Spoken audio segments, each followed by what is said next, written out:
Hello and welcome to the Overly Animated Podcast, where we take animation seriously. I'm Beatriz Mourad, and today I'm joined by John McKenna. Hi, everybody. Alex Bonilla. Hello. And Steve Zec. Hi. So today we'll be discussing what is, in my opinion, the best animated film of 2017, The Breadwinner. It's now available on Netflix, so you guys have no excuse. Watch this movie. But if that is still not enough to convince you, we will be having a brief non-spoiler discussion before diving into spoilers because, yes, in order to talk about this movie in depth, we need to talk about spoilers. You can find out more about this podcast at overlyanimated.com. You can subscribe to us on iTunes at overlyanimated.com/iTunes, where we appreciate your star ratings, or search for Overly Animated on your favorite podcatcher.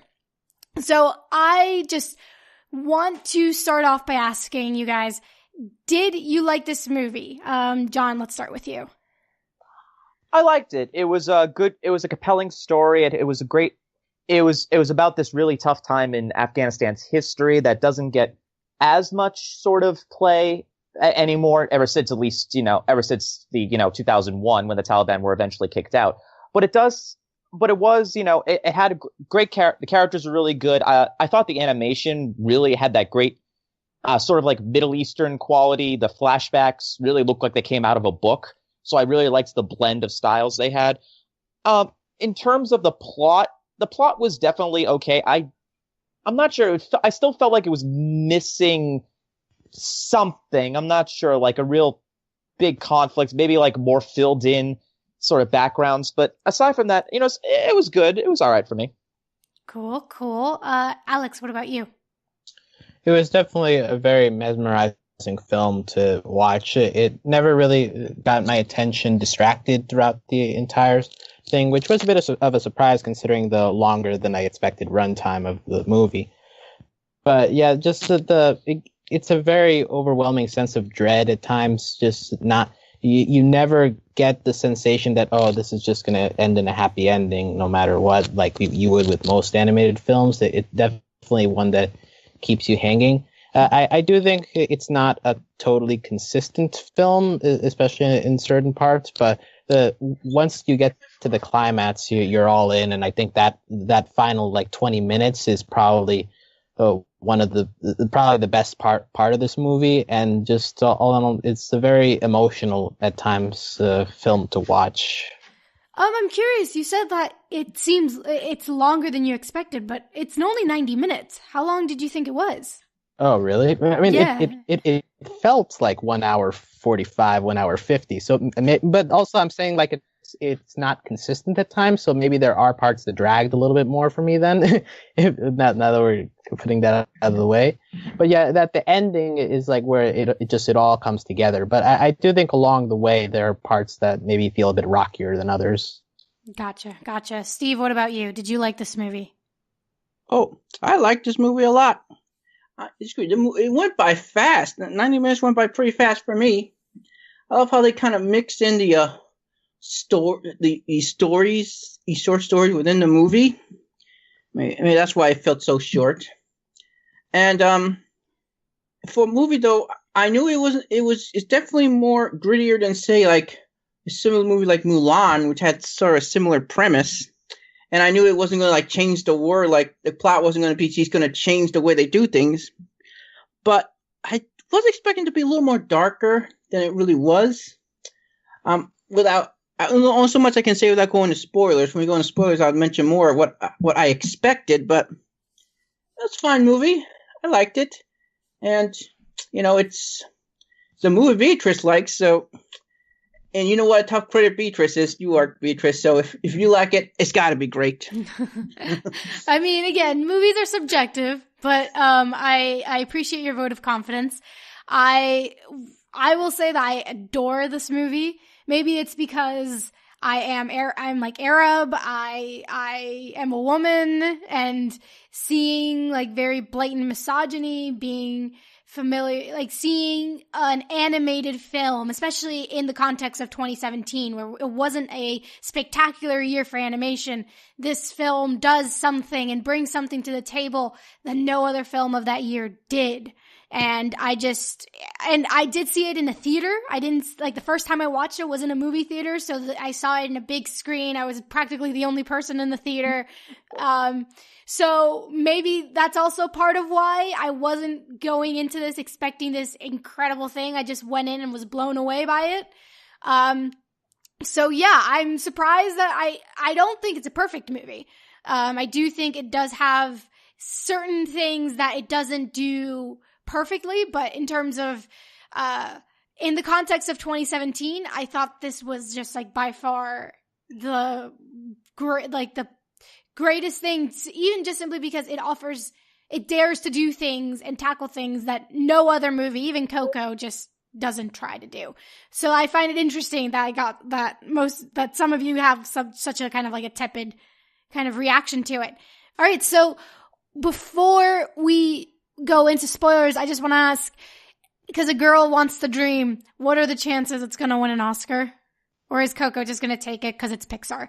Alex, you were in the Coco podcast, right? Correct. Like, what are the chances? I mean, realistically, 5%, maybe 10%. Just because this is a movie that, like, not many people have seen. Like, this is a movie that I think at its max was like at 50 theaters nationwide, and so it just doesn't have the mainstream recognition that Coco has. If the Oscars were on merit or of quality, I think it would be a much closer race. But yeah, if we're just going by realism, it would be a massive upset if it were to take down Coco, especially with just the fact that Pixar hasn't won an award in several years. So maybe the Academy feel, okay, here's a good one. It's time to give them it again or whatever. Yeah, gotcha. John, Steve, any thoughts on the Oscar race before we move on? I'm probably not the right person to ask, since I'm very disgruntled towards award ceremonies coming off the Crunchyroll Anime Awards. So I'm very jaded. But the Oscars at times, though, they like to do things against the mainstream at times. They like to show how much smarter they are than the public. So you never know; it could win something, since a lot of people haven't seen it. So maybe. John, what about you? Well, it's already grabbed a couple of awards actually. Yes, that is true. At the Annies, it won Best Independent Animated Feature. So that's a good thing to take with them. But yeah, I am definitely a bit jaded about this. I know when it comes to Best Picture, the Oscars love the sort of not quite in the spotlight indie awards. Moonlight won last year, for example. Yeah. And if I have my way, Lady Bird would win this year. But in terms of animation, I really feel like they almost they don't give it the same sort of credence to independent films like they do to the regular Best Pictures. So I don't want a Disney to walk away with another award. I do think this deserves because it is captivating, compelling, and challenging. But yeah, I'm with Alex. I give it a 5 to 10% chance at tops to win. I hope so. I have a question for you, Beatriz. If you know anything, you say it was based on a novel. Yes. Was there a sequel novel? I mean, I'm not sure if it was a one-off or if it was a part of a series of books. If it could be any sequels.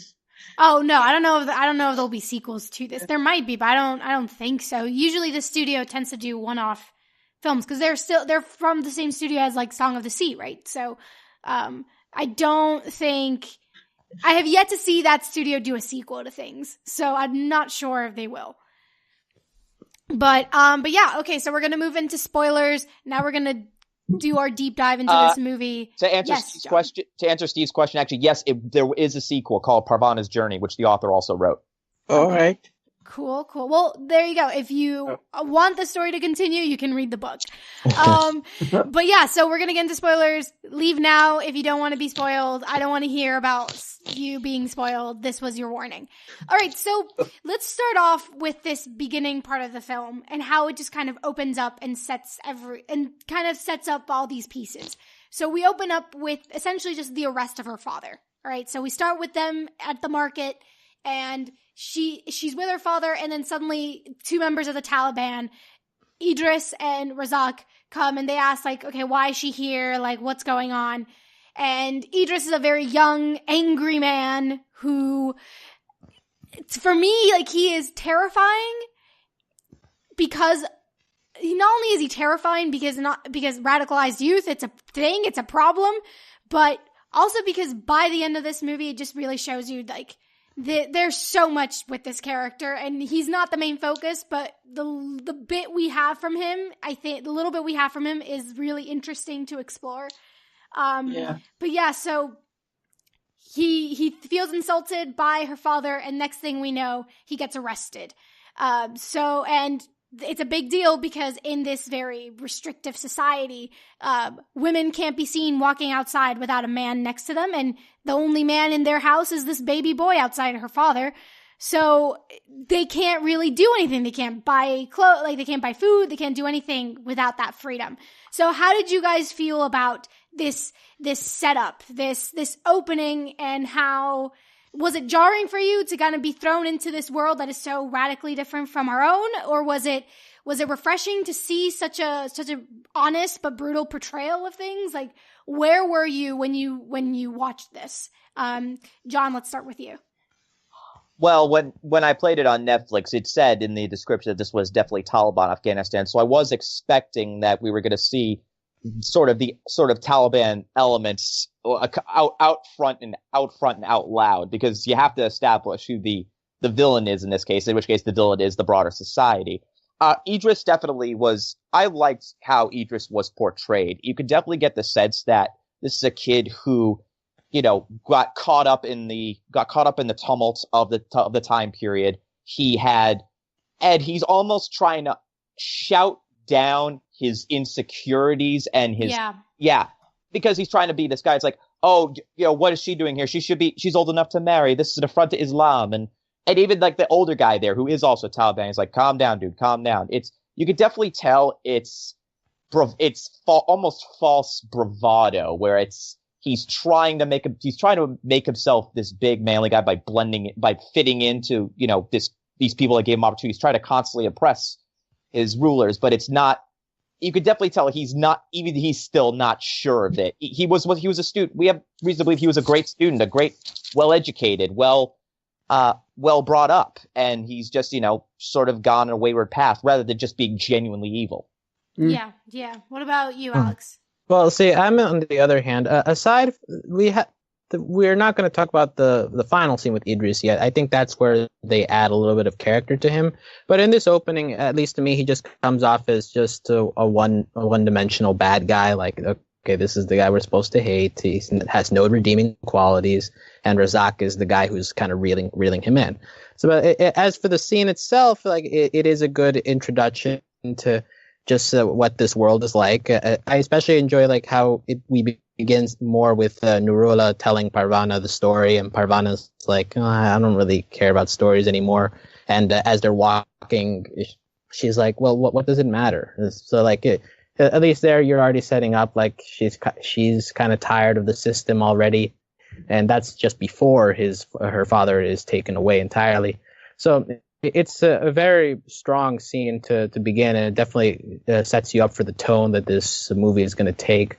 But yeah, Idris in this first scene just comes off like, you know, not great of a character. They don't do enough with him until his later scene, in my opinion. So I think for me, the big thing with Idris is that I was not expecting an animated film to actually be honest in that portrayal of misogyny. Like, for the misogyny to be so rampant, to be so because it was unflinchingly. I know, because it was, but I'm saying go after watching a year's worth of animated films that didn't want to actually portray things as they were, but take kind of a fantastical, what's that word? A padded version of that, of how reality is, to come into this film and actually see animation take things seriously and take them as they are without having to add something to it to make it kid friendly. You mean like Hassan? You mean like Hassan? Sorry? You mean like Hassan from Beauty and the Beast? What? No. I'm talking about like. Oh, okay. For instance, like, all right, like for instance, I'm saying like for instance in Coco, his grandmother, or great grandmother, she deals with dementia, And that could be a very intense thing, but it's barely talked about. He talks about the abandonment of, like, a father leaving a family and that abandonment that happens. Murder. It's kind of like, that's the thing with these kind of movies. These Pixar, Disney, DreamWorks, they tend to not really go for it or go for a kind of serious, more somber tone. They kind of are like, we're gonna deal with these intense themes, but we have to dress them up in this like way that's more accessible to all ages. Whereas with this film, they didn't do that. And that to me was just what was so refreshing. And that's why I wanted to highlight his character. Well, I think that just speaks to the lack of adult animation. That's like, we're still in a place where that's just a very rare thing these days. Like when a PG-13 or R-rated animated feature comes, like, oh, look at that. Obviously, if there's a PG one, it's like whatever. They're all like that. So yeah, but I would make the argument. I don't know. I would make the argument that like I think it was. I was surprised to find out after watching this movie that it was PG-13. Oh, okay, so you didn't know that going in. And like it could be because I wouldn't like, even though it's PG-13, I could show this to like a 10-year-old and not feel like, oh, this is too much for them. If anything, when they ask me, when they look at the news that's filled with this type of imagery and they ask me about it, this is the film I would go to be like, this is how we can start our conversation. Let's start it off with this movie. Steve, what did you think? I say, that's not like the way he set up this character. What's that guy? What's his name again? Idris. Yeah, I expect him to be a lot worse than he really was. I expect him to be a lot more psychotic. Like when he like just had the father arrested.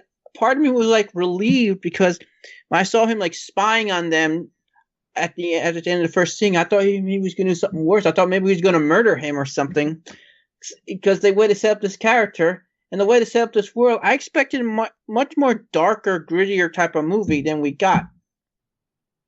Yeah. Okay. Cool. I mean, and Alex, you mentioned how we also have that opening, which is like these stories, right? That there's a bunch of these stories where they incorporated different types of animation styles into them.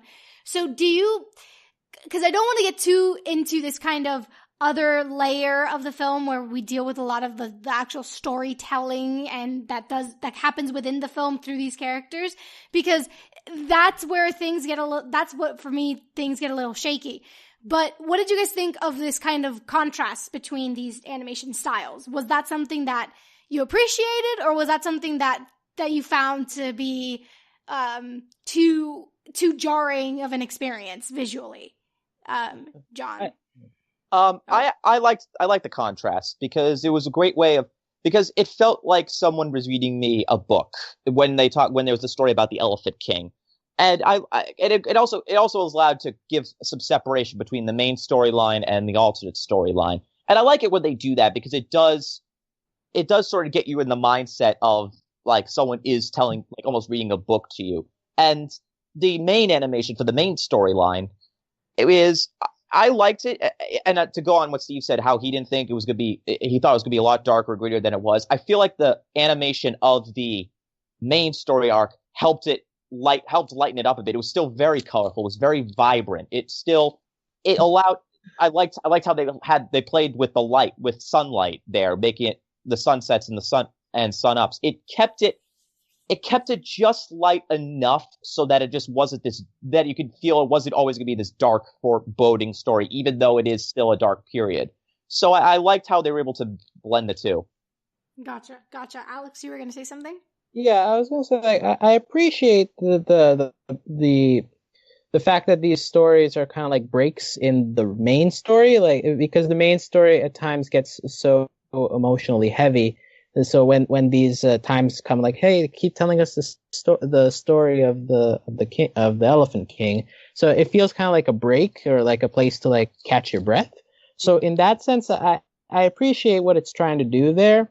But at the same time, I think that those sequences go on for a bit too long. And so while the animation style is pretty, but it wasn't really enough for me to say like, okay, well, can we go on with with the rest of the movie, sort of thing. I don't think it does well enough in intertwining with the main story until the very end. But all the stuff up until that point, it's just a bit tough to see us going in between two different tones entirely. Gotcha, Steve. I agree with Alex in terms of how it was it could be like a breather for the main story at times, be like a break.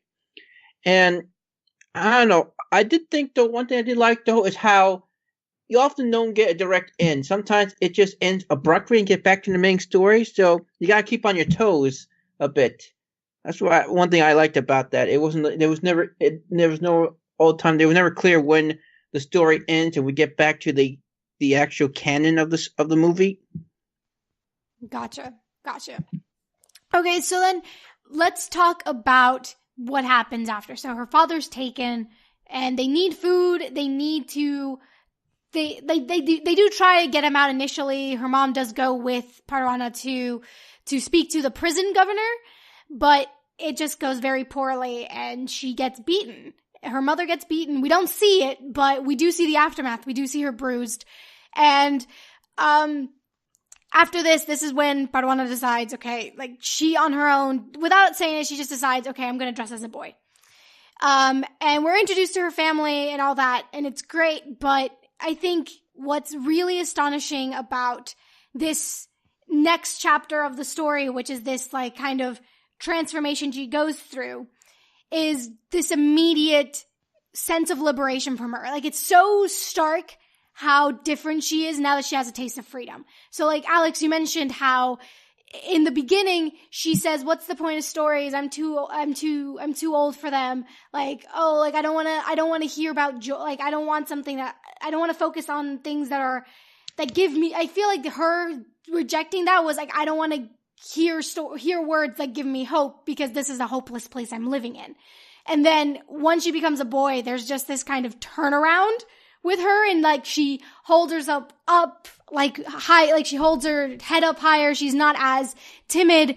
There's this wonderful like parallel scenes where we see her try and buy food as a girl, and then how she's taken in buying food as a boy. And it's just, I just find these very moments, because you're right, the film is quite slow, but I found this kind of contrast between how she was taken as a girl and how she's taken as a boy, and that impact on her and her self-esteem, I found that to be very striking. What did you guys think of this journey, this kind of transformation she takes? How successful is it versus how successful do you think it is? John?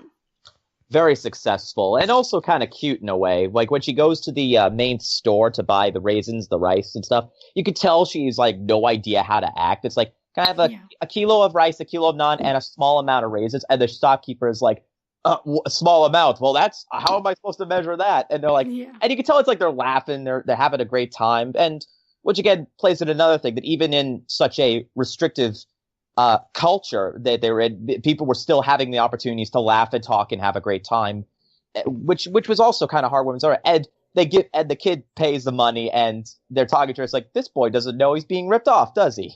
And she's just like, and you can tell it's like she's just beaming. She's completely naive and oblivious, but it's also adorable in a way, because it's like she's just enjoying the fact she was able to successfully buy food in the store. What could she care that she may have gotten ripped off a bit? And then she did get.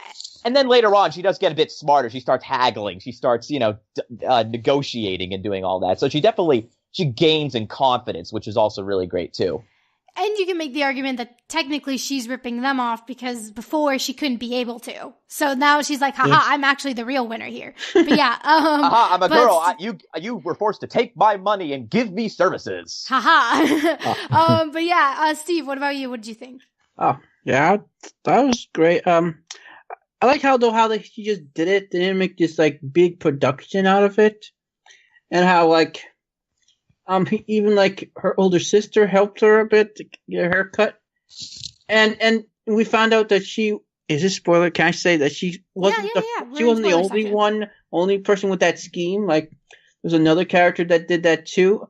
Another character who, when first introduced, I thought was a boy myself. So that was a shock. thing. Yeah, it's like you gotta wonder though. It's how many girls really do that in this setting, and I do think it probably had to be a certain age restriction because Probably a lot. Yeah, the older sister never tried that. The older sister couldn't do that probably because she's probably way too developed and she probably couldn't fool nobody. But it had to be a certain age to be able to do that. But there's a long history of girls doing this. It's called bacha posh. So it's an actual thing that often happens in Afghanistan. So it's nothing new. It's very and that's what I like. They didn't make a big deal about it. She just did it and helped develop her character. It wasn't like other movies like, oh gosh, it's turned into a boy. Oh. Gotcha. Alex, what about you? Yeah, I definitely want to highlight that there's a scene before she goes through this transformation where she's just getting water from and she begins to run. She's going to the market, and no one will serve her, and she gets spotted, and she just runs down the aisle. She drops her bag of money, and then we have that scene of her sister cleaning up her blood. Like I think like just that sequence that was for some reason the one that hit me the most emotionally. I guess because totally. It's already followed by her mom getting beaten and her dad getting taken away. So I think that's the pinpoint of the initial rock bottom. So I just enjoyed like how it sets up very well all the stuff that's happening to Parvana, which makes her transformation all that more it's ecstatic to see, and her joy at the simple things in life, like being able to go to a store without being questioned. So I think that the movie does an excellent job in organizing its events in a way where the emotional payoff happens both quickly but also very satisfactorily. Yeah, and I just want to mention that scene that you talk about. That is such a visually striking scene. Like just that image of her looking up as her sister kindly wipes away the blood on her, like her nosebleed. And the fact that her sister, which up to that point we had kind of always seen them fight. So the fact that she lost her money, and her sister kind of in realization that she, like, I don't know, she just did it so kindly and she treated her with such gentleness, which is such a contrast again to her own sister. It just, this movie does a great job at showing us the complexities of human beings and doesn't limit us to very kind of limiting ways of viewing each character. Every character complicates what you think of them based on what they do, and I just thought that was really great. So I'm really glad that you brought that up. But yeah, so Steve, you mentioned Shasya. We're in spoilers, so you can say her name. It's fine. But yeah, so let's talk about this relationship between Parvana and Shasya, because it's so sweet. Like, I adored it. Can I mention what I thought was going to happen? When I first saw this character, or at least especially when I found out she was a girl, I thought for sure this character trope, this character was going to die by the end of the movie. I'm like, oh no. I just thought, though, there got to be some tragic thing happen to really maybe develop Parona's character, make her stronger, tragedy. Because I just really was watching the whole movie, like waiting for her to die. I'm like, and then when she said like her goodbyes to Parona at the very end, I'm like, okay, good, just go. You're going to survive the movie. You're going to survive the movie. You're going to survive the movie. I mean, but isn't having her father taken away tragic enough? I know, I know, but sometimes movies like to really beat up characters mentally. And especially when I found out her backstory about this abusive father, I thought maybe we were going to find out like later on her father was going to kill her or something. I don't know why I had these thoughts, these dark thoughts, but I guess maybe just sitting in the movie, I just expect the worst. Okay. All right, so I really liked John, her. yes. I really liked her. I did not want her to die or nothing. It's definitely Gotcha. It's definitely a case though where Shazia is a tragic character though, because, and I think it was definitely personified because she's been doing this for a long time already. Yeah. Cursing as a boy. She's been working. She was a tea server for a long time. She's doing all these very manual, backbreaking jobs, and she was getting sort of old and weary in her own way from them, and we saw that when they're at the coal pit, and she just falls over because she doesn't have energy anymore. Yeah, I mentioned the cave scene though, when that guy that who was his name again? Idris. Idris. Like when he shot the gun, like shot at the cave. I was, oh my God! I thought for sure that she was dead. I thought for sure that's probably what's going to happen. That's when I thought, because I just had a feeling, because this guy had done so much to her. She took away her father. Now he's going to take away her friend. I'm just the gun physics on display in that scene bugs me. I just want. No, it really did bug me. I didn't want to survive. I mean, it looked like he was firing inside. Look, you're going to get somebody. Right. No, it's like either A, he fired inside and you were expecting he hits it, or B, he misses, he hits the rock and the bullet comes back because the bullet comes back. I mean, you're not supposed to shoot a gun at a rock because that is really dangerous. Like normally that bullet's either going to whiz all over the place or it might bounce back and hit you. So that bugged me that it was an improbable sequence of events. Okay. Well, all right. Physics. It's complicated. It's such a nitpick, I know. No, it's cool. It's fair. I mean, for a film that is so realistic, for its gun physics isn't that realistic where it should be. But yeah. So, Alex, did you talk about Shazia? Not particularly. I think she's a fine character. She serves her purpose as guiding Parvana through through her new life. She has a couple of fights, I guess, or like verbal arguments with Parvana later on in the movie that are okay. I like the relationship. I don't think the character was as fleshed out as I would have liked, but when she and Parvana are together are still some of the happier moments in the movie. So I also like that it's at least that part of lifting Parvana up. Like this is the part of the freedom that comes with doing this transformation. Just being able to interact with someone in public, that's already a big step up from what you were allowed to do previously. And Parvana lifts her up too, because when they're hiding in the cave, up to that point it had been Shazia teaching Parvana, how to be a boy and doing all these tricks. And then when they're in the cave after, it's now Parvana lifting up Shazia by telling her these stories, and they're generally just becoming kids again. And the synergy throughout their whole relationship was fantastic. One thing I wasn't too clear on is if Parvana knew Shazia before the movie started. She did. Because like I said. Okay. Yeah. Yeah, they were in school together. That's why. Oh, okay. Maybe I missed that detail.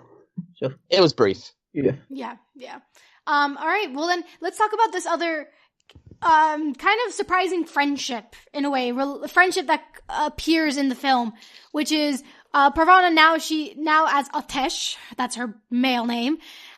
She does like what she did in the beginning of the movie with her father. Now she does on her own. She offers to read and write for people who need it because some people are illiterate.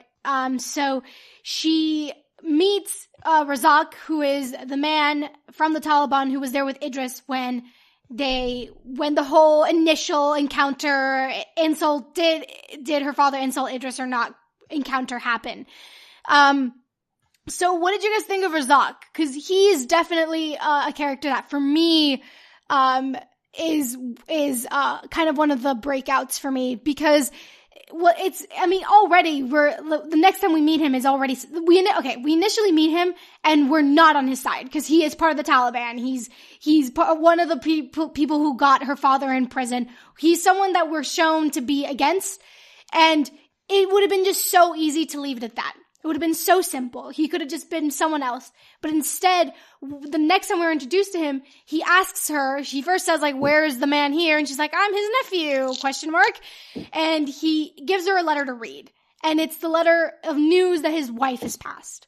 And that kind of starts this kind of very interesting relationship between these two characters that I just am fascinated by. What did you guys think of this relationship, how it developed, how it was portrayed? Well, I want to say you mentioned that from the very beginning we're supposed to not like him, but actually I think the movie does a good job in setting up from the very beginning that he's the one that has at least a little bit of heart because he's the one who's reeling in Idris from the very beginning. Like, calm down, we don't need to be this angry. So I think from the very beginning you're like, okay, well he's not as bad a character, and so that helps you to already be in tune with him when he comes back to ask for this letter to be read. And I think that letter reading scene in particular is just very beautiful to watch. As the letter's being read, it's coming to the bad news. He has that apple that he's peeling, and you can just see him slowly stop peeling it as the news is being read. It's all very silent by the end of it. Yeah. But and then just seeing his developments, like slowly warming up to Parvana and treating with respect. It's just a very beautiful relationship. And I agree that Razak is probably maybe the strongest character in this entire movie, because we see him develop in a way. Yeah. I mean, I wouldn't say strongest. I still think this is Parvana's story, but yes, definitely a breakout character. Yes, Steve. Yeah, it's like outside of the lack of death in the movie, he was the thing that just surprised me the most about this movie. And the first part, like when she read him that letter the first time about his wife's death, I figured when he was over, he was just gonna slap her for daring to deliver him bad news. So I'm like, okay, this is interesting. The character is a little interesting. All right, we'll see where this goes. And by the end of the movie, I was like so invested in terms of whether he survives or not. And even at the very end of the movie, he's still technically alive, though he doesn't look in good shape. But it's a very interesting character. They could, like you said, Beatrice, they could have easily written him more as a straight out villain, but they didn't. Yeah. John, what about you? What did you think of Razak? Well, in the beginning, with it, Razak was definitely left open to be a bit more mellow than Idris, for example. You could tell that he isn't as radicalized because he remembers what it was like before the Taliban came, and he sort of had that, and he has those memories of, even though I am a fighter, I'm definitely not, I'm not fully taken in by this sort of thing. And you definitely felt more sympathy for him when his wife died. He learning where he had to leave, and he developed this great relationship with Parvana. Well, actually, I'd say with Aish before he realized it was Parvana. And you knew that he could, you could believe the growing bonds of trust they had. He tells her, my cousin works at the prison, go there on Wednesday. He risked his neck to save her father afterwards. I liked how he became, I wouldn't say he was a breakout character, but he did sort of come out of the woodwork. He came out of the woodwork enough so that you could feel like he was going to be a good guy and he would be helpful to her in the end, and he was. I wonder though, did he know maybe he knew all along that Istish was a girl, because the whole nephew story that did sound very fishy. I mean, to me, if I was in that position, I would see that very fishy. And you said like girls or some of his boys have been going on for a while, and maybe he knows stuff like that. And he just lets it go. I mean, I don't know, because when the reveal does happen, he does kind of stare at her for a bit. He does seem surprised. So I don't think, I don't know. I mean, I don't know if there's enough to say that he was, he knew at least from the maybe beginning. he has some suspicion, because I did think that whole story, I'm just his nephew, when in the first scene, the guy said, I got no male members of my family except for my infant son. I would think someone would put two and two together, but. Well, maybe he doesn't consider. Maybe he doesn't consider the Maybe they don't consider the nephew part of the family. The inner family, yeah. He could have had he probably had 10 or 15 siblings as well. And so nephews and nieces living elsewhere, for example. Yeah. What did you guys think of the dynamics of this family? Because something that I was interested in was they have this kind of older brother figure, right? And we kind of find out midway through the film that he passed away, right? Like midway, because up to that point, we don't know really what happened. He could have just been radicalized. He could have just been married in a way. But for a while, he was just kind of this cloud over them that no one wanted to talk about. Do you guys think that it would have been more successful?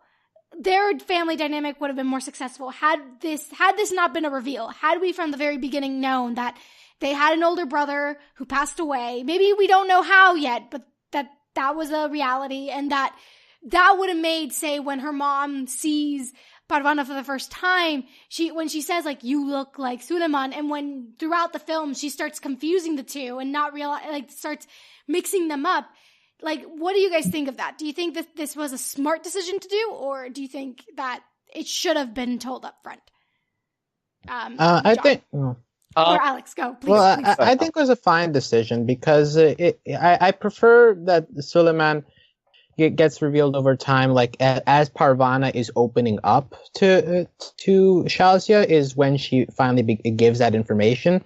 So it just kind of goes along with her development of going from the sheltered girl to someone who's willing to express themselves to other people outside of her family. So I did enjoy that scene where she talks about Suleiman to her. And I think that in the initial scenes with the family, I think just the fact that Suleiman is even mentioned, it already hints to the audience enough of like, okay, this used to be a family member that was here. I think with that, it's enough information without having to spell it out for the audience.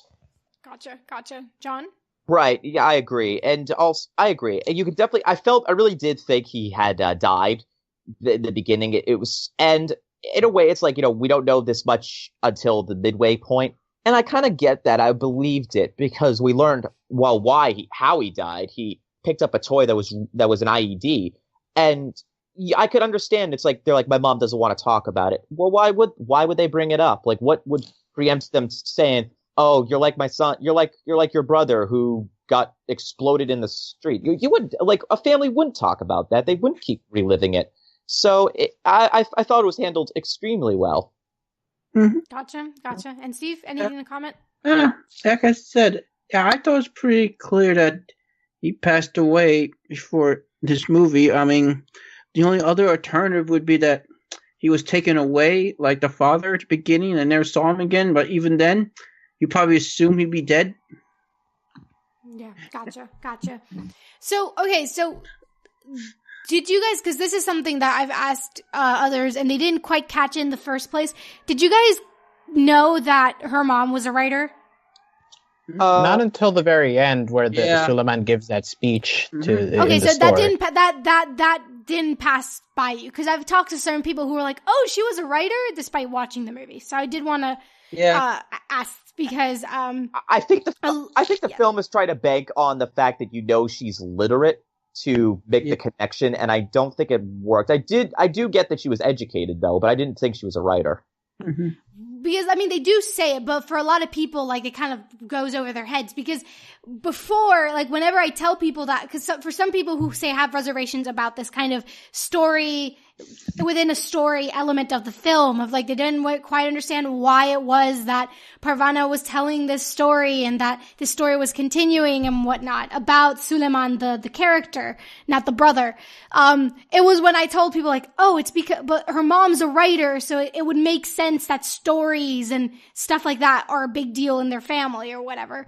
So I was just curious of what you guys thought of it. But let's talk about this story, this kind of parallel story that's happening, that we briefly talked about. For me, this is like where my criticisms for the movie come in, because I just don't quite know who Suleiman is parallel to. This movie does a great job with contrasting different things. So I was just thinking, like, I understand, like, overall, like, stories, words, they're what bring hope and power and whatnot. But at the same time, I wish that the actual story of Suleiman, like, I wanted to understand, like, okay, like, what does his journey represent in the actual world that we're living in, like, the Breadwinner? So do you guys have, like, any theories of, like, any interpretations of this story and how it is related to the main story? Alex? Not really. This story portions definitely felt like intermissions, and I would agree with you that this is the weakest part of the film, and the parts where it felt like it dragged most. I think that it works as a setup for that final scene where we have Suleiman giving his speech. But the problem is that the previous story portions don't really give you an in or like a hint as to what's coming. It just feels like its own separate story. So that's why it almost feels like that final sequence of him facing the Elephant King and telling his story. It almost feels separate from the rest of the story that has been being told throughout the first half of the movie.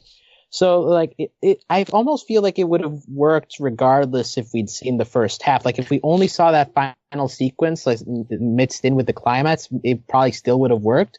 But I think that it works just a little bit extra because you did all the setup. But once again, the problem is if the setup isn't as entertaining to watch, then that kind of hurts the product as a whole. Gotcha. Steve, what about you? Yeah, these stories sort of like represent like Paramount and the rest of the family kind of like trying to suppress or just not the brothers like Solomon's death or how it happened. And you see in the final like story, like Perona finally like saying like what happened, how he died, and have to like relive that again. How to have to just say on the open, well, I think she just didn't never want to mention that ever again. Not to mention it, just like you said earlier, Beatrice. So I think that sort of represents her letting go, or just letting go of all that suppressed, sadness and grief. Gotcha. John, what about you? Any theories about how this story connects to the other one? I'm really, really trying. Aside from the fact that the two stories did in fact get merged over the course of the entire film, I'm trying to draw parallels. Maybe the parallel is that the Jaguars taking away the seeds equals the Taliban taking away her father. Crying bitter tears is the hopelessness of the rest of the family, but Parvana is Suleiman, so she's going to go and get the seeds back, get her father back, become the breadwinner in the family again, and goes through all these trials. I guess that I feel, but if I'm doing that, I feel like it is a bit of a stretch. Yeah, I think Alex is a bit closer though when he mentioned how it felt like it was the intermission part of the story of the film, like the place marker to see, okay, are we close to the beginning, are we close to the middle, or are we close to the end, sort of thing. Like I really want to connect them, but aside from the explanation I gave, I'm really not sure if that's really even accurate. Okay, I have a theory, and I want to know what you guys think of it. So, Suleiman and Idris are voiced by the same person. Yes. So, they're voiced by the same guy. What if Suleiman is the representation of what a young man could be without the radicalization? What this is like, he represents what a young man should be, of being heroic, being this, like not being hopeful and everything.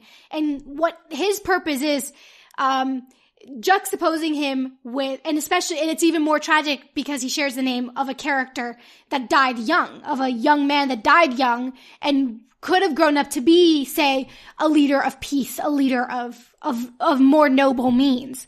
Whereas Idris is very radicalized, very angry, very violent, and he represents of the reality, whereas Suleiman represents of what could have been. You know what I mean? Do you think that's like a bit me reading too much into things, or is that something worth like exploring? Well, the one thing maybe I would add maybe is that Perona doesn't remember Solomon died such a long time ago that the only voice he can hear is Idris's voice, because that's the closest thing to a man that would have been Solomon's age. That's kind of all I got. Maybe.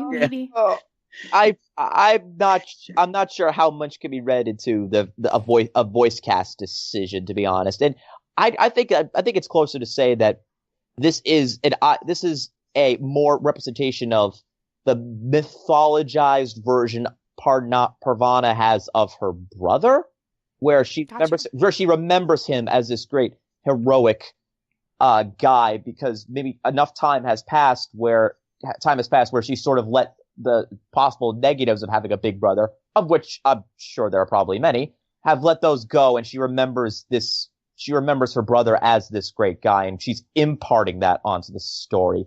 I'm not sure, but again, this is an addendum on my theory.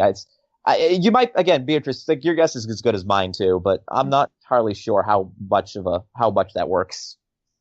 Again, it's just theory. It's just like, here's one interpretation that can work out, or another. It's not a bad one. It's just like, I could see that, but it's Yeah.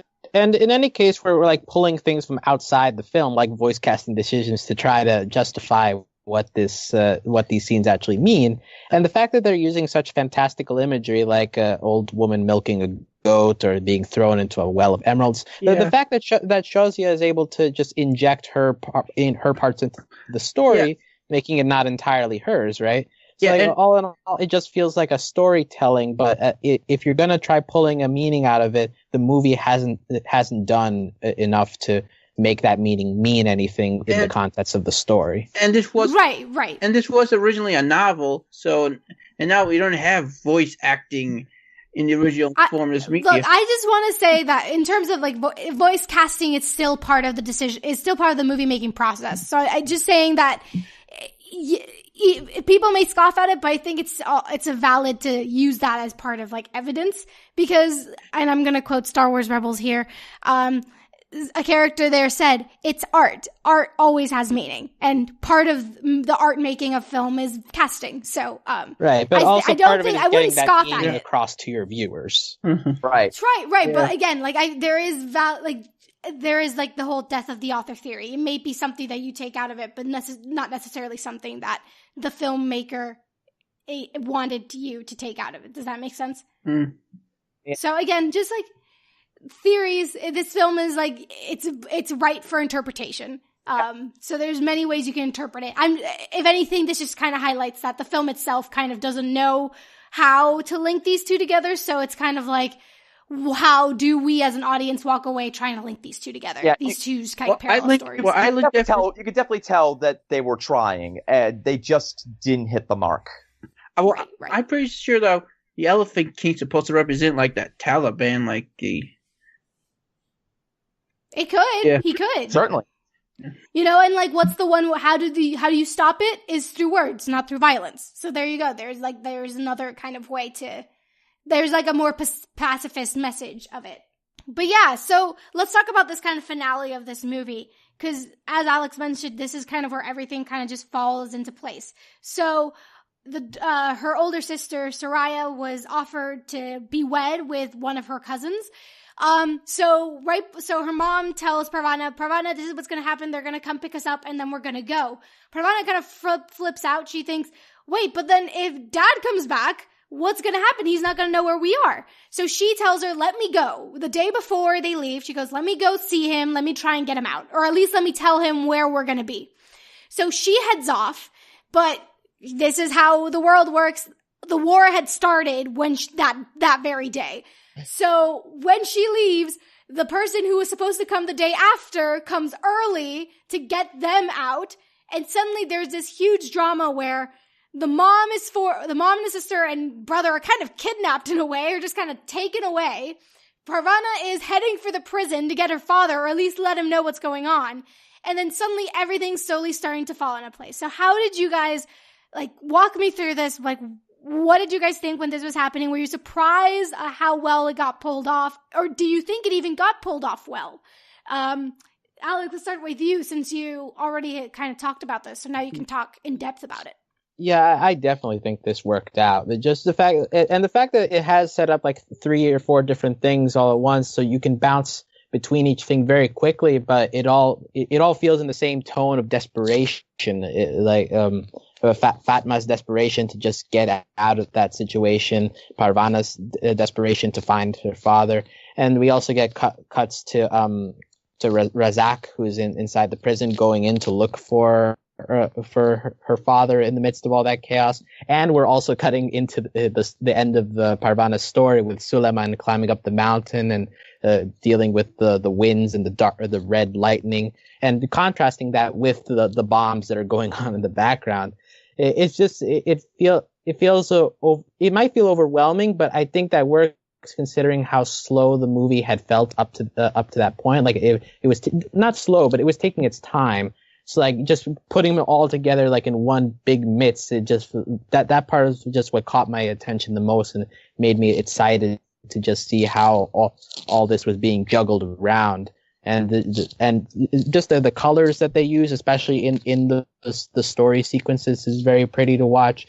The music is very solid, very like So like it keeps your heartbeat up. So all in all, I love the entire like final 20 minutes of this movie. It's the best part by far. Gotcha.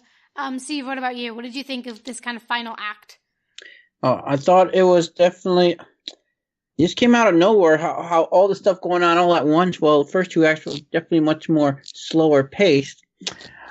I liked it. It was very exciting. There were times where like I'm telling the Perona like towards the end, like maybe time just to cut your losses and get out of here because he's at the prison waiting. I'm like, she could have left a long time ago because I don't know if I would have waited that long. I mean, I know because I would have eventually maybe thought maybe like, or at least go in there, go get your dad. Don't just sit there waiting. But well, that definitely has been set up throughout this entire movie, right? Yeah. Parvana's persistence and the fact that she at this point, like it's now or never. So like we've set up enough in this movie, like okay, she's not going to give up now, no matter what is going on around here.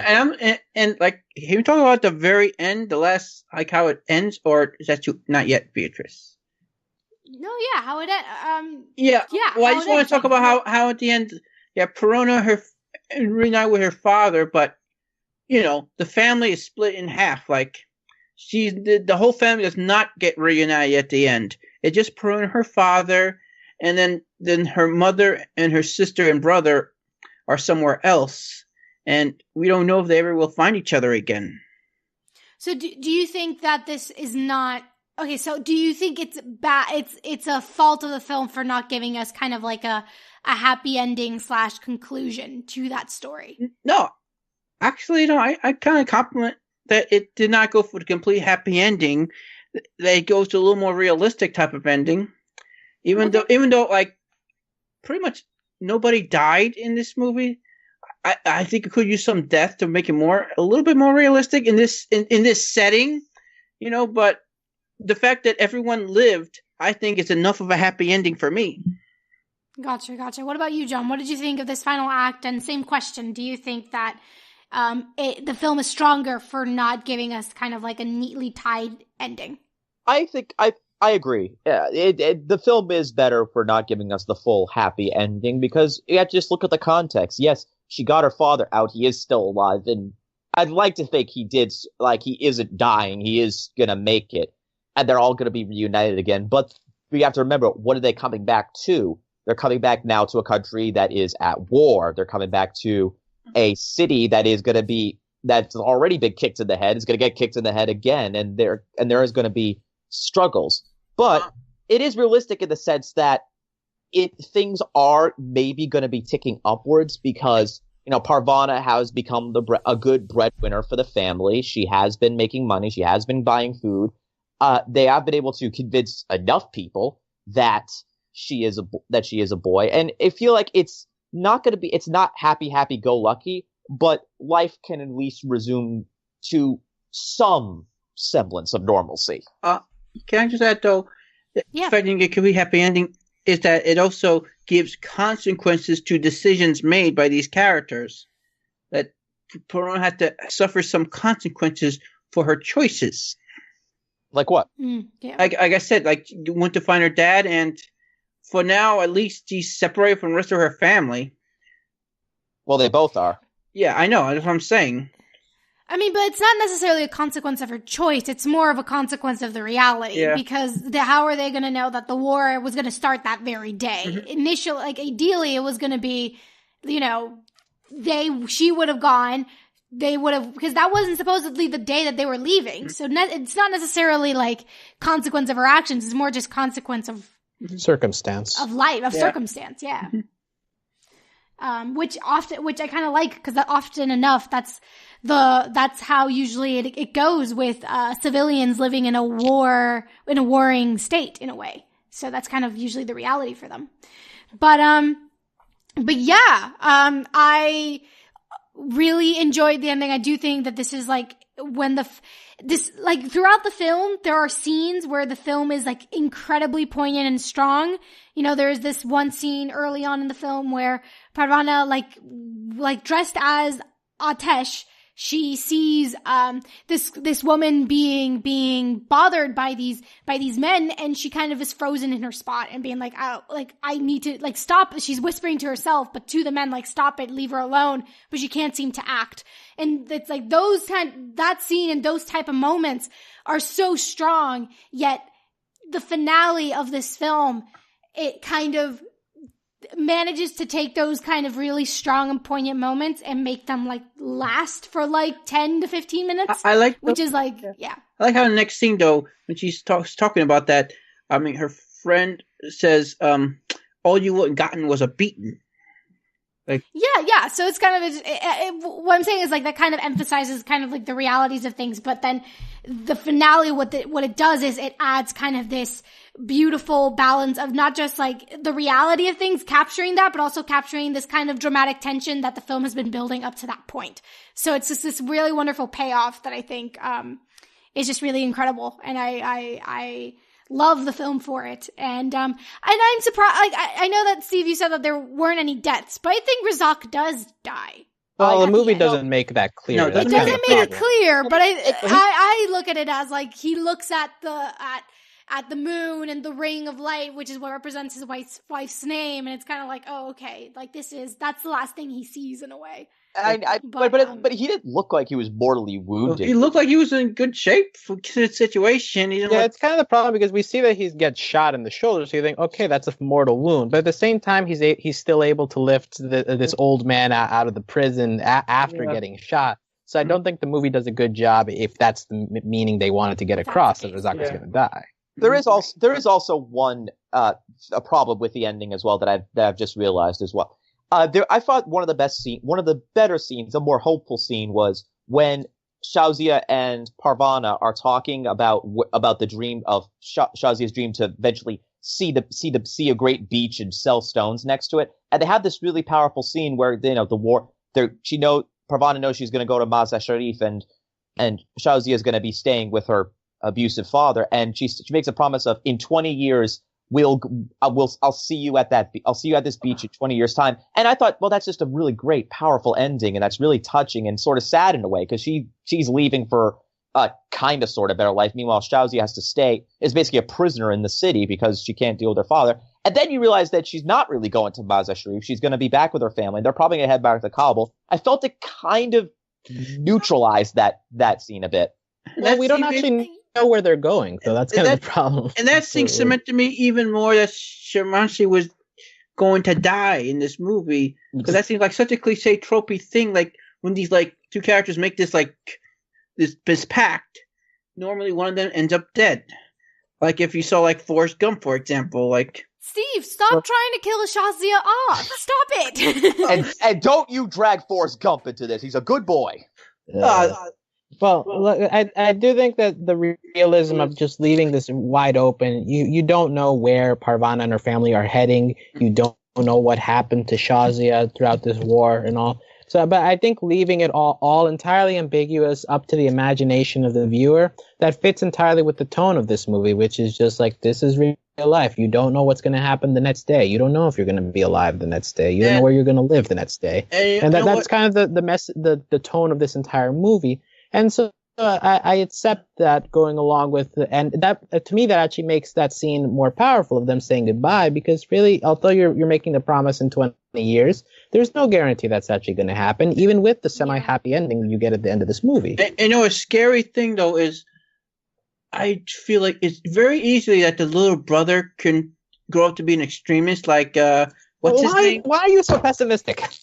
I don't know. Like this movie set me up to think that way. I thought for Stop sure. It. This movie is meant to instill some kind of positivity into the viewer. Like, admittedly, it's a very realistic tone of like, okay, bad things are happening, but there are glimmers of hope. And like, sorry, but it's just like like I think this movie does a good job in it showing that while there are very negative parts of society that exist there are also people who have heart. There are people who are willing to help out, even at sometimes at personal risk. And that's a beautiful thing to come out of this movie, even if it's a bit hidden in the overarching theme of, okay, we're in the Taliban-controlled Afghanistan. but we know how the story goes in real life. But seeing focus on these families, you get a real sense of hope, and that's just something that's it's very nice to see, and something that I don't think goes with the whole pessimistic view of well, they're gonna die no matter what. So what does the story? But I will say as well, adding on to what Alex said, is also that the point of this movie is also to show you a group of people who often are characterized as the Taliban, and it shows you that there are so many more people than that. There's so much more than that stereotype. And there are people who are hopeful, there are people who are kind, and